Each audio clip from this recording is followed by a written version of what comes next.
हर साल एक अमीर के दरवाजे पर जाता था। दरवाजा खटखटाता, कुछ न कुछ मिल जाता और वो शुक्र अदा करके वापस लौट आता।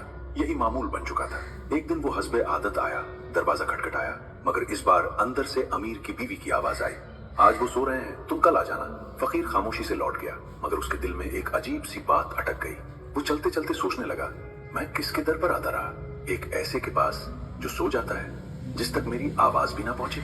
इसी लम्हे उसके दिल में एक नया ख्याल पैदा हुआ, आज मैं उसके पास जाऊंगा जो कभी नहीं सोता। वो सीधा मस्जिद की तरफ चल पड़ा।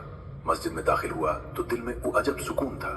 उसने 2 रकात नमाज पढ़ी, फिर हाथ उठाए और टूटे दिल के साथ दुआ करने लगा, या अल्लाह, मैं अब तक एक बंदे के पास जाता रहा, वो मुझे देता था, आज वो सो रहा था, मगर तू तो कभी नहीं सोता।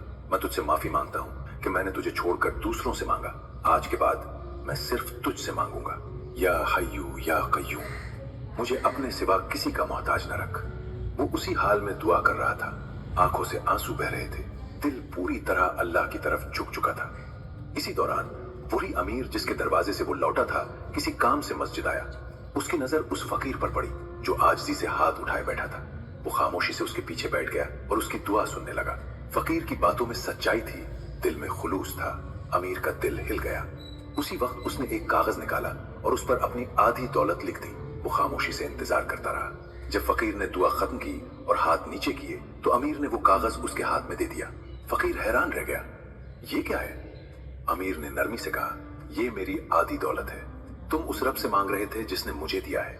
मुझे डर लगा कि अगर मैंने तुम्हें ना दिया तो वो मुझसे भी ले सकता है। फकीर की आंखों में आंसू आ गए।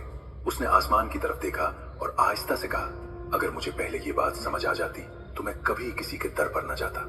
ये वाकया हमें एक गहरी हकीकत समझाता है कि असल देने वाला सिर्फ अल्लाह है। जब इंसान दिल से उसी की तरफ लौट आता है तो वो ऐसे दरवाजे खोल देता है जिनका इंसान तसव्वुर भी नहीं कर सकता। अल्लाहुम्मा मालिकल मुल्क तु'तिल मुल्क मन तशा व तंज़िउल मुल्क मिम्मन तशा व तु'इज़्ज़ु मन तशा व तुज़िल्लु मन तशा बियदिकल खैर इन्नका अला कुल्लि शैइन कदीर।